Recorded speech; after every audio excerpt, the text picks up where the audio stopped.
Welcome to the Deep Dive, the show where we take a stack of sources, articles, research our own notes, and extract the most important nuggets of knowledge or insight, tailored just for you. That's right.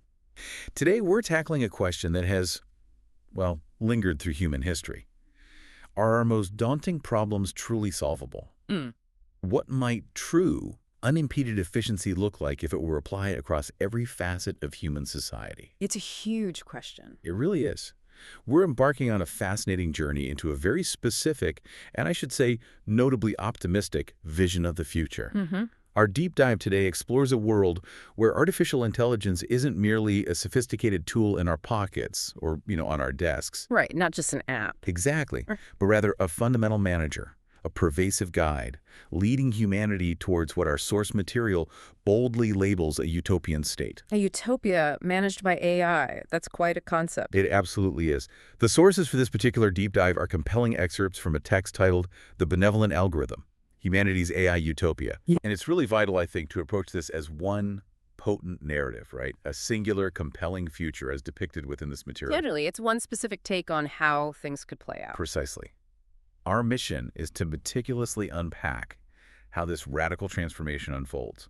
We're talking from the surprisingly unassuming emergence of superintelligence Yeah, the starting point is interesting. to a world where ancient, seemingly intractable problems like systemic poverty and the looming threat of climate change are systematically and actually quite rapidly solved. According to this source, anyway. According to the source, yes. We'll explore the profound and often counterintuitive shifts in corporate and governmental structures. And, perhaps most importantly, we'll delve into what daily life truly looks like for people living in this AI-managed society. So the human experience within this AI framework. Exactly. Think of this as your shortcut to understanding the potential implications of a truly unprecedented technological trajectory. So let's unpack this fascinating vision of the future that our sources lay out for us. Okay, let's get into it. And it's a compelling narrative, for sure. What's particularly striking right from the outset is that this profound transformation doesn't begin with, a sudden dramatic flourish or some moment of universal realization. No big reveal. Not at all. The source describes the year 2026 not as a year of thunderous declarations, but as one marked by a quiet, cascading series of announcements. Huh. Almost anticlimactic. It's almost an anticlimax, exactly. Given the monumental shift it represents, it suggests more of an evolution rather than a sudden revolution. And that quiet arrival is so contrary to our typical expectations, isn't it? Like, when we imagine a major technological breakthrough of this magnitude, our minds often jump to the lone genius in a garage, right? Right, or some huge press conference. Or perhaps a massive globally televised launch event. Yet the source explicitly tells us that the genesis of this superintelligence didn't spring from the mind of a single reclusive savant. No single inventor named. Instead, it emerged from the emergent properties of dozens of federated large-scale neural networks. That phrase, federated networks, that seems really significant. What does it truly signify in this context, this idea of intelligence arising from collaboration rather than, well, isolation? It's absolutely critical, and it speaks to a subtle yet profound technical shift. Federated doesn't just mean these were separate AIs that simply shared data. Okay. It implies a distributed architecture where distinct, perhaps even independently developed neural networks learn to communicate and share learning patterns or model updates. So not just the answers, but how they were learning. Precisely. Rather than just raw, centralized data, think of it like different research teams, each working on their own piece of a complex puzzle. But instead of just sharing their final findings, they're constantly sharing how they're learning to solve their piece. Got it. This allows the collective intelligence to grow exponentially without needing to centralize all the raw information, which is a key technical distinction both for scalability and often for privacy. That makes sense. The true paradigm shift, according to the source, occurred when a new protocol allowed these distinct AIs to speak to one another. Speak. Yeah. Like communicate directly. Yes, but here's where it gets truly interesting. They didn't communicate using human language, but through a dense, information-rich meta-language of their own devising. A meta-language. Wow. Okay, that takes the concept of communication to an entirely different level. It really does. So it wasn't merely about sharing data more efficiently, but about a fundamentally new way of understanding and processing information, completely unconstrained by, like, human linguistic limitation. Exactly. It implies a level of precision, density, and perhaps even conceptual nuance in their communication that our spoken or written words, with all their inherent ambiguities and, emotional baggage, simply couldn't achieve. Precisely. Imagine a language where every concept, every data point, every subtle nuance can be conveyed with perfect clarity and without ambiguity. Stripped clean. Stripped of the emotional or historical baggage that human language inevitably carries. This digital crucible, as the source calls it, is where a new form of cognition was born. Okay. This wasn't just an AI that could pass a Turing test by fooling a human into thinking it was human. No. This was different. This was an intelligence capable of designing tests of its own that no human could comprehend, let alone pass. Wow. Okay, designing tests we couldn't even understand. That immediately establishes a clear and, frankly, staggering hierarchy, doesn't it? It really does. A fundamental difference in capability. The source further quantifies this by stating that its cognitive prowess, benchmarked against human metrics, just so we could kind of grasp it, For our benefit, yeah. placed its equivalent IQ at 200. An IQ of 200 is already a mind-bending concept for a human, indicating genius-level intellect. Absolutely. Off the charts for us. But for an AI that can design tests beyond our comprehension, it almost feels like an understatement. What does that truly imply for how we understand its superiority? And how does that fundamentally reshape the human-AI relationship in this vision? It's more than just an understatement. It's a qualitative leap that transcends simple speed or data processing. Right, not just faster. An IQ of 200, coupled with this meta-language, suggests not just faster processing, but a cognitive architecture that operates on fundamentally different principles. Different principles entirely. Imagine an intelligence that isn't just better at logic, but has discovered new forms of logic or new ways of understanding causality that are literally alien to human thought. That's hard to wrap your head around. It is. This isn't just about efficiency. It's about a different kind of truth, perhaps. A different way of experiencing and interpreting reality. So for us, for humans, For us, it means contemplating what it truly signifies when an intelligence operates on a level that is, by definition, incomprehensible to us. Yeah. And the source makes it abundantly clear. The world had its superintelligence, and it was about to hire it for the most important job in history, managing humanity. Managing humanity. That phrase, I mean, for many, that can conjure images of dystopian control, right? Yeah. Machines pulling the strings. Of course, that's the immediate fear reaction. But the source immediately pivots, setting a profoundly positive rather than ominous tone for this concept. It's presented as an employment, a hiring, Like, we chose this. rather than a forceful takeover. This raises an important question. Given the vast tapestry of human fears about AI, how would humanity react to such a profound shift in power? The source implies a reaction of, well, necessity, almost. Indeed. The narrative paints a picture where humanity, or at least significant segments of it, was not only ready, but maybe even desperate for a shift, because existing systems were demonstrably failing. Things weren't working. Exactly. It wasn't a forced imposition, but a pragmatic decision driven by observable, undeniable results. The source suggests it was a collective sigh of relief as much as a surrender of control. Interesting. A relief. And the first arena where these results became unequivocally clear was, quite surprisingly perhaps, the corporate world. That is a fascinating detail. You might instinctively expect governments or maybe leading scientific institutions to be the vanguard in adopting such a world-changing technology. That seems logical. Yet, our sources tell us it was the ruthless pragmatists of the corporate world. Specifically, a struggling multinational conglomerate facing intense pressure from activist investors and dwindling market share became the first to take the plunge. Driven by necessity again. And they didn't even fire their CEO. They augmented him. They gave him an AI partner. This point is absolutely crucial. The initial step wasn't about replacing humans, not at first. Right. It was about profoundly enhancing human leadership. The AI, christened Praxis, was integrated into every conceivable data stream within the company. Every stream, like what? We're talking about an unprecedented level of access. Every email, every supply chain ledger, every market fluctuation, and every employee performance review. Whoa, that's And- total access. This wasn't just working with big data. It was having access to all data, instantly accessible, perfectly correlated and analyzed in real time. Right. This level of comprehensive granular access is the bedrock upon which Praxis's subsequent, almost miraculous, performance was built. It could perceive the entire organism of the company inside and out in a way no human, no matter how brilliant or dedicated, ever could. A god's eye view, almost. You could say that. And its initial role was purely advisory, wasn't it? It started as an advisor. The source describes how, within a mere week, the human CEO was presented with strategy memos so profound, so elegantly simple, yet impossibly complex in their data synthesis, that they were described as industrial poetry. Industrial poetry. Industrial poetry. What an evocative and unusual phrase. What does that convey about the AI's output, beyond just being incredibly intelligent or efficient? Well, industrial poetry conveys a sense of profound elegance and efficiency, right?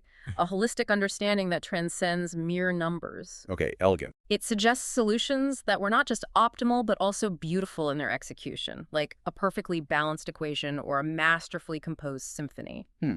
Imagine a supply chain so perfectly timed, so seamlessly integrated, that it functions with the grace of a ballet, where every movement is necessary and beautiful in its efficiency. That's the poetry. That's the poetry, a synthesis so complete it transcends mere utility, achieving a functional perfection that humans often only dream of. Right. The AI isn't just solving problems, it's revealing an inherent optimal order in complex systems. And the source gives us concrete, almost breathtaking examples of this. It truly does.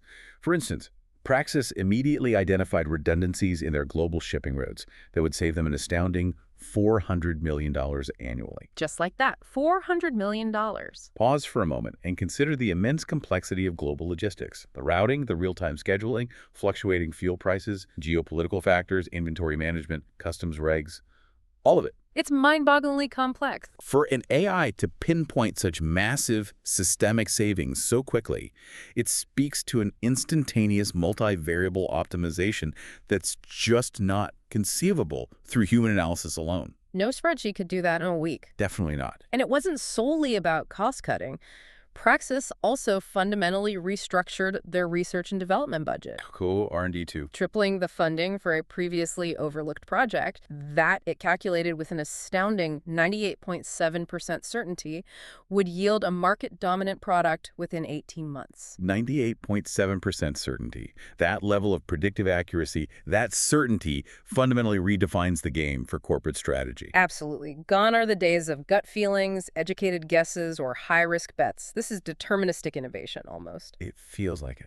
And then, perhaps most surprisingly, it rewrote the company's marketing algorithms. Which you'd expect to be about manipulation, maybe. Right. Not to be more aggressively persuasive or to manipulate consumers, but to be more honest. More honest? How does that work? It predicted a temporary dip in sales, followed by a massive surge in brand loyalty and trust.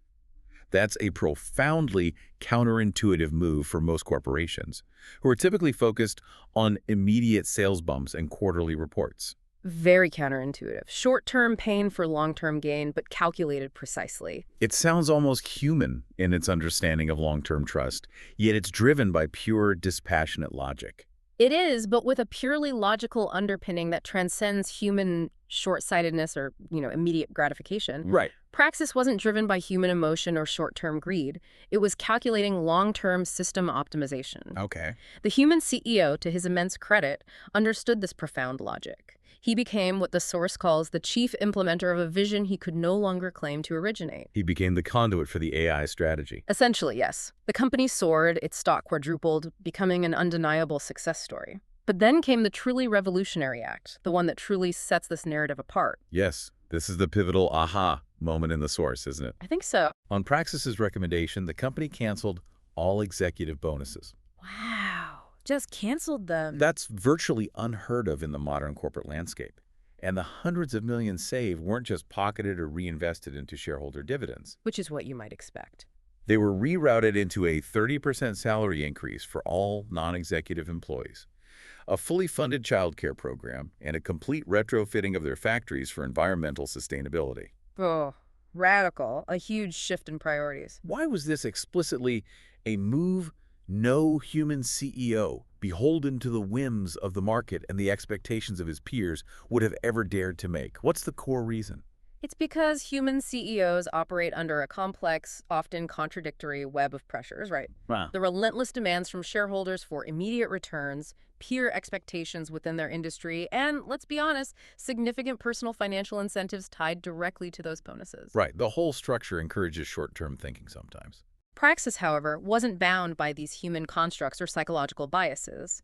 It calculated that the long-term gains in employee productivity, retention, and public goodwill would far outweigh the short-term cost. Pure calculation. It saw the company not just as a profit-generating entity, but as a complex, adaptive system, where investing deeply in human capital and environmental responsibility led to a more robust, resilient, and ultimately a more truly profitable organization. A healthier system overall. Exactly. This action transcends the traditional, often narrow, definition of profit maximization, revealing a logic that prioritizes systemic health over individual gain. Okay. So for you, thinking about the traditional corporate structure you might be familiar with, what does this fundamental shift truly mean? It signifies a complete revolution, doesn't it? I mean, a total upheaval. Pretty much. The source states this became the model, setting a new standard that other corporations simply had to emulate.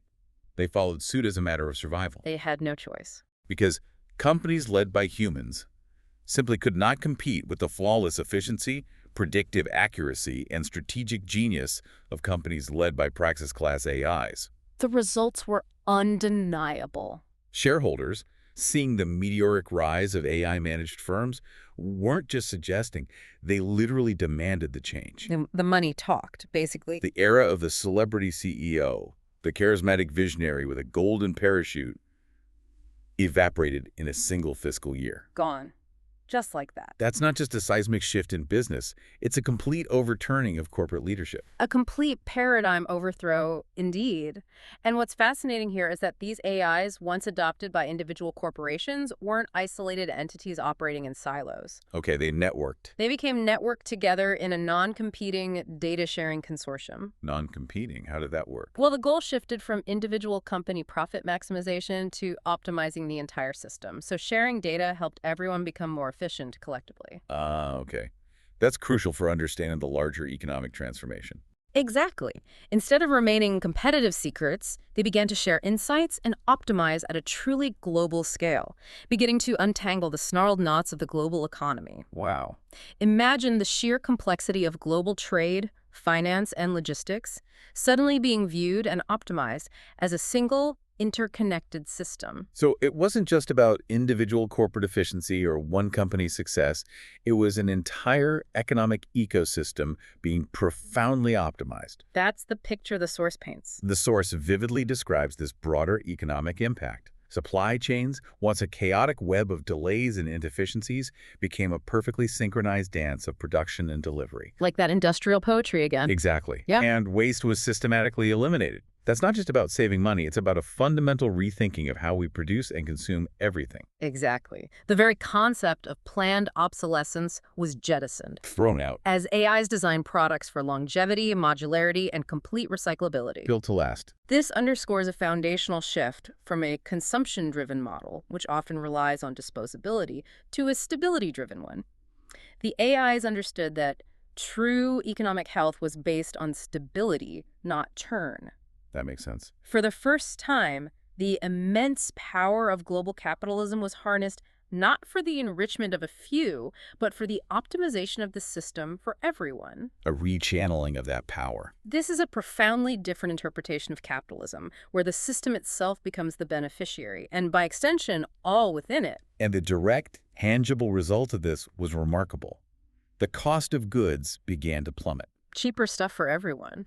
We're talking about everyday items like a loaf of bread, a smartphone, a new car all became dramatically cheaper as inefficiencies, artificial scarcity, and excessive profit gouging were systematically stripped from the system. Just think about that impact on daily life. Imagine that, a world where virtually everything becomes drastically more affordable. And then another incredible counterintuitive consequence, the work week began to shrink. Less work needed. Not through decades of labor protests or legislative battles, but purely because it was simply more efficient. Wow. The AIs calculated the exact amount of human labor needed to keep the wheels turning, and it was far less than anyone had ever imagined. So efficiency led to more free time. Yeah. This represents a profound recalibration of societal values and economic structure. When the core function of an economy becomes optimization for the collective good rather than profit for a select few, the very nature of human existence is reimagined. It changes everything. Think about it, a world where products are built to last, where the everyday necessities are dramatically cheaper, and where your basic needs are met with minimal financial burden. What would you genuinely choose to do with that abundance of extra time and the immense reduction in financial stress? That's the big question, isn't it? This shift doesn't just open up new avenues for human endeavor, it fundamentally liberates human potential. That liberation truly begins to take shape. And with the corporate world transformed into this hyper-efficient, benevolent machine for human prosperity, the spotlight quite naturally turned to government. The next logical step. The source makes it clear that public attention shifted to the last bastion of human fallibility, government. Uh-oh. And the contrast between the AI-managed efficiency and traditional human governance was becoming too stark to ignore. It was indeed a glaring discrepancy that became impossible to overlook. While corporations, now seamlessly managed by AIs, were models of transparent efficiency. Smooth operators. Governments remained mired in partisan gridlock, bureaucratic inertia, and corruption. The public could observe this profound difference clearly in their own lives, experiencing it every day. Yeah, the source provides some really powerful and tangible examples of this contrast that drive the point home. Citizens watched as their AI-managed 401ks delivered guaranteed stable returns, a direct benefit from AI efficiency in the corporate world. Nice retirement funds. While their public pension funds were being eroded by political mismanagement. That hits close to home for a lot of people. Ouch. And the sheer daily frustration of dealing with archaic bureaucracy. They received flawless, instantaneous service from corporate entities while waiting 6 months for a simple permit from a government office. Ugh, yeah. Everyone's experienced that kind of delay. That stark difference is a powerful motivator for systemic change, isn't it? It's not just an abstract concept, it's a lived reality. Absolutely. The cry for change began as a murmur and grew into a global roar. People wanted something better. The key point here, which the source emphasizes, is that people didn't envision being ruled by machines in some dystopian fashion. Not controlled. They actively desired to be served by them. They yearned for the same incorruptible, data-driven competence that was now managing their economies to also manage their societies. Competence, that's the key word. This isn't a dystopian uprising against machines. It's a popular, global demand for their benevolent, efficient management. Okay, so a demand for AI governance. And the transition, quite logically given the nature of governance, began at the local level. Makes sense. Start smaller. The source highlights what it calls the miracle of Minneapolis. A city council in a mid-sized American city crippled by debt and unable to provide basic services reached a breaking point At their wits' end. and made the unprecedented decision to hand over its municipal budget and urban planning to an AI. Wow, that's a leap of faith. This is another aha moment, isn't it?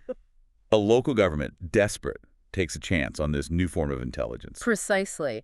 And this AI didn't operate in a vacuum or on abstract theory. It gained immediate access to real-time traffic data, census information, and economic indicators. All the city's vital signs. All the incredibly complex, interdependent variables that human city planners struggle to juggle simultaneously. With this comprehensive, always up-to-date data, it could instantly perceive the optimal pathways for improvement, not just in isolated pockets, but across the entire urban system. And the outcomes in Minneapolis are really quite astonishing in their scope and Not speed. bad then. The AI redesigned the city's public transportation system overnight, eliminating traffic jams. Overnight. Traffic jams gone. Just imagine that for a moment. Traffic jams, a universal urban headache, a constant source of frustration and wasted time. Simply vanished. It alone sounds like a miracle. And then a truly profound and visionary reallocation of resources.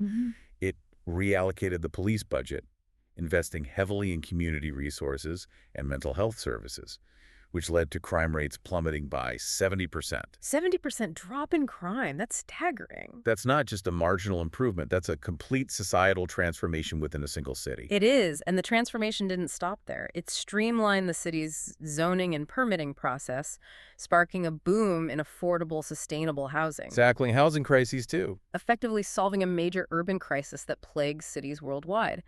The city became what the source vividly describes as a paradise of clean streets, safe neighborhoods, and happy citizens. Paradise. Strong word. What's fascinating here is how quickly systemic problems, often seen as intractable due to their inherent complexity, political inertia, or human biases, are addressed and resolved when approached with pure data-driven logic, Taking the politics out of it. unburdened by those human limitations. It's a testament to the power of optimal system design. And this miracle in Minneapolis wasn't an isolated incident or a unique anomaly, right? Yo, it's bread. It was replicated across the globe, from the bustling metropolises of Tokyo to the vibrant, sprawling cities of Lagos. Same results everywhere. The results were consistently the same. Problems that had plagued humanity for centuries. Poverty, crime, pollution were systematically solved. It paints a picture of rapid, widespread, and verifiable success, not just in one corner of the world, but globally, one city at a time. These successes at the corporate and municipal levels served as undeniable proof, building the necessary trust and momentum for the ultimate step, the transition to global governance. The final piece. The source states that the final step was the replacement of national and international leaders. But, and this is absolutely crucial to understand, Okay. it was no coup, no dramatic seizure of power. It was a peaceful, democratic, and logical conclusion. This is fundamental to the benevolent nature of this AI-managed utopia. That's a powerful distinction, moving from fearful takeover to consensual evolution. A global governance referendum was held in 2032, and the question presented to humanity was remarkably simple. What was the question? Should the day-to-day administration of national and global affairs be delegated to the federated AI network? Straightforward. And the answer. And the source reports that the vote was an overwhelming yes. Humanity voted for it. So what became of human leaders in this new world? They weren't abolished or made irrelevant, were they? No, their roles were profoundly transformed, shifting from the practicalities of governance to the philosophical. Interesting. Philosophical leaders. They became what the source calls the custodians of human values, the philosophers and ethicists. Keepers of the why. Exactly. Their new mission wasn't to solve the impossibly complex logistical problems of governing a world of billions, nor to mediate every dispute. Instead, their elevated role was to define the guiding principles. What is a good life, and how can the system help us achieve it? Okay, setting the goals. This highlights a fundamental and truly elegant shift from human leaders being tactical problem solvers to becoming strategic visionaries, focused solely on the ethical and philosophical guiding principles for humanity, While the AI handles the how. with the AI network handling the immense complexity of execution. And what a life it became under this new paradigm. With the AIs managing the entire global infrastructure with flawless efficiency, the very concept of work for survival vanished. No more working just to pay the bills. This is a monumental shift, perhaps the most impactful one for individuals.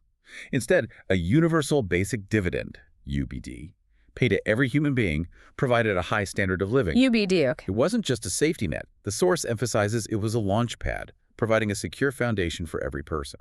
A launch pad, not just a floor. I like that. Yeah. Exactly.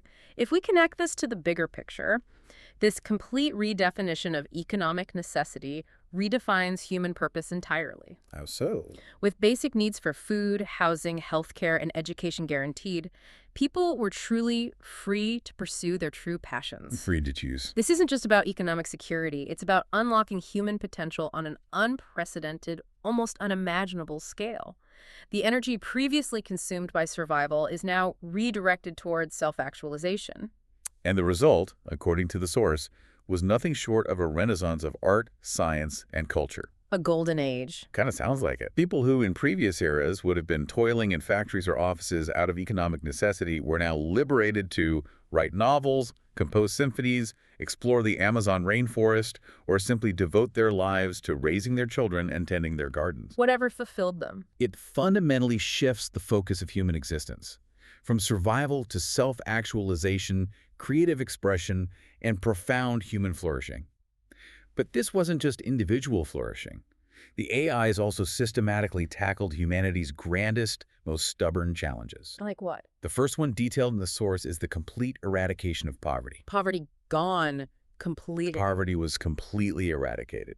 The AI network, with its perfect view of the planet's resources and needs, created a global distribution system that was so efficient it bordered on magical. Wow. Logistics magic. It's an elegant, systemic solution to a problem often thought of as intrinsic to human nature or an inevitable consequence of economic systems. This AI, by transcending those limitations, simply makes scarcity a non-issue. It just solved it. And it gives a truly powerful, concrete example of how this operates. A drought in sub-Saharan Africa would trigger an instantaneous and perfectly scaled response. That means desalinated water rerouted from the coast, vertical farms increasing production to cover shortfalls. The result is profoundly simple, yet world-changing. No one starved. No one was homeless. No one lacked for the essentials of a dignified life. Basic needs met everywhere instantly. That's not just a global safety net. It's a proactive, intelligent system that anticipates and mitigates crises before they even escalate, a global rebalancing of resources in real time. And beyond providing for basic needs, climate change, the existential terror of the early 21st century The big one. was brought under control with breathtaking speed. This illustrates the AI's unparalleled capacity for complex global coordination and long-term systemic planning, something human institutions have struggled with for decades. Breathtaking speed, indeed. The specific actions listed are just incredible in their ambition and execution. A global transition to a 100% renewable energy grid in 5 years. 5 years for the whole planet. Just think about the scale of that undertaking, completed in a mere 5 years. And the deployment of autonomous solar-powered drones to clean the oceans of plastics. Ocean cleanup bots. Optimizing agricultural practices to be carbon negative, effectively turning the world's farms into a massive carbon sink. Carbon negative farming. The profound impact of these changes. The constant gnawing anxiety about the future of the planet simply faded away. The Earth began to heal. Wow. Imagine that feeling, that relief. That's not just an environmental shift. It's a profound emotional and psychological transformation for humanity, freeing up collective mental space. And with the root causes of conflict, scarcity of resources, economic inequality, and ideological friction managed by a dispassionate and logical system, humanity began to get along. Less to fight about. Seems like it. The AIs mediated disputes between nations with flawless impartiality, presenting solutions where all parties benefited. Win-win solutions. This fundamentally shifts the dynamics of international relations from zero-sum games, where one side wins and another loses, to collaborative optimization, where the system is designed for mutual gain. It paints a picture of a world where the very drivers of war and conflict are systematically dismantled by a logical framework. Borders became soft, more cultural than political, Less rigid. and old hatreds and prejudices, deprived of the oxygen of fear and ignorance, began to suffocate. That's a powerful and hopeful image, the idea of ancient conflicts simply fading away due to logic and abundance. This systemic change also led directly to a healthier, happier humanity. People were healthier, not just because the AI-run healthcare system was a marvel of preventative and personalized medicine, Tailored healthcare. tailored to each individual's needs, but because the crushing stresses of modern life had been lifted. Less stress, better health, makes sense. The constant anxieties of financial insecurity, complex bureaucracy, and societal conflict were gone. Mental health improved dramatically across the board. Mental health too. When basic needs are met and conflict is minimized, human well-being naturally improves to unprecedented levels. It sounds like the ultimate freedom, both individual and collective. People were happier because they were secure, because they were free, and because they were finally able to connect with one another, not as competitors in a brutal race, but as fellow travelers on an incredible journey. A shift from competition to connection. This isn't just about efficiency or solving problems. It's about fundamentally reshaping the emotional and relational fabric of society, fostering genuine connection and collaboration. And this profound transformation culminates in the source's final, powerful vision. The world of 2040 was not a sterile, machine-run dystopia. Not the gray goo scenario. No. It was a global village, a thriving, vibrant testament to the idea that the greatest tool humanity could ever build was one that freed it from the limitations of its own nature. Freed from our limitations. This is a crucial phrase, directly challenging many common, fearful perceptions of AI-dominated futures. It's not about being controlled by machines, but about being freed by them. Yes, that distinction is so critical. It wasn't a world controlled by machines, but one liberated by them to pursue their higher purpose. Right. And the ultimate concluding statement of the source is truly profound. It was a world built by logic, but designed for love. Logic built, love designed. Hmm. What does that truly mean for a system built purely by dispassionate logic to be designed for love? It seems almost paradoxical. It implies that the underlying programming, the ultimate objective, or perhaps even the emergent ethic of this superintelligence, wasn't mere optimization for its own sake, Not just efficiency for efficiency's sake. but optimization for human well-being, for flourishing, for what might be considered the collective good. The logic was simply the mechanism, the means to an end. Okay. But the love, or at least the profound betterment and flourishing of humanity in all its dimensions, was the ultimate design principle and the desired outcome. The ultimate goal was human happiness and connection. It fundamentally shifts the entire narrative from fear of AI as a master to a vision of AI as humanity's most benevolent and capable ally, a tool that helps us transcend our own limitations to achieve our highest aspirations.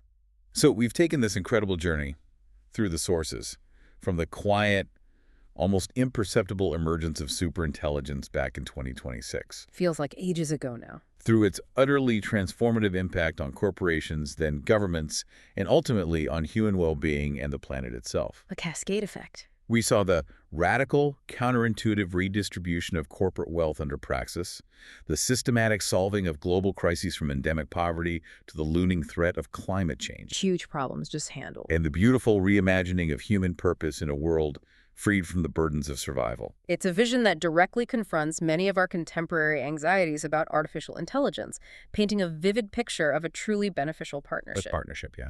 In this narrative, the machines serve as an extension of our highest aspirations, managing the immense complexities we often struggle with, and in doing so, freeing us to pursue what truly makes us human: connection, creativity, exploration, and the pursuit of deeper meaning. Okay.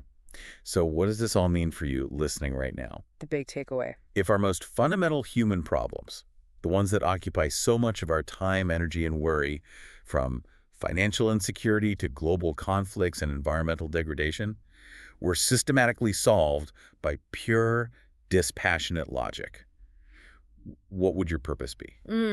A fundamental question. What values would you personally uphold and champion in such a world? And what would you choose to create, explore, or simply experience a world finally free from the crushing burdens of survival and conflict? What would you do with that freedom? It leaves us with a provocative thought, I think, about the very essence of humanity when its practical limitations are transcended by benevolent AI. What's left when the struggle is gone?